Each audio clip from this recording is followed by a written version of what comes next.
Nashik Pune high speed railway प्रकल्पाला गती मिळाली आहे। प्रकल्पातल्या त्रुटी दूर झाल्यात।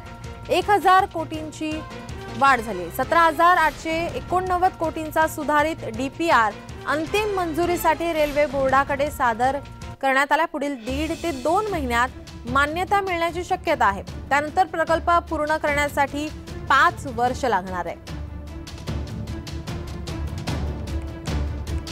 राज्य आणि केंद्र सरकारकडून प्रत्येकी 20% तर इक्विलिटी मधून 60% निधी उपलब्ध होणार आहे। Nashik Pune high speed railway प्रकल्पाला गती मिळणार आहे।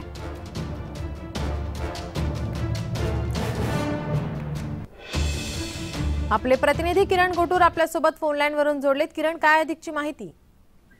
अत्यंत महत्त्वाचं हे खरं तर प्रकल्प आहे। Nashik Pune high speed railway जो आहे या प्रकल्पाला आता अंतिम मंजुरी मिळणार आहे अशा पद्धतीची माहिती मिळते आहे। डीपीआर खरं तर मंजुरीसाठी रेल्वे बोर्डाकडे पाठवण्यात आलेला आहे। मागच्या अनेक वर्षांपासून मागणी होती नाशिक पुणे रेल्वे चालू करण्यासाठी आणि या संदर्भात अनेक वेळेस खरं तर केंद्रामध्ये खासदारांनी प्रश्न सुद्धा जे आहे उपस्थित केला होता आणि काही महिन्यांपूर्वी या सगळ्या प्रकल्पाला मंजुरी देण्यात आलेली होती। पण या प्रकल्पामध्ये काही त्रुटी जे आहेत ते कुठेतरी आढळून आलेले होते आणि ते त्रुटी काढून आता हे जे प्रकल्प आहे ते अंतिम मंजुरीसाठी पाठवण्यात आलेलं आहे आणि पुढच्या जवळपास 2-3 महिन्यात या प्रकल्पाला मंजुरी मिळेल अशा पद्धतीचा एक एकूणच एक अंदाज आहे।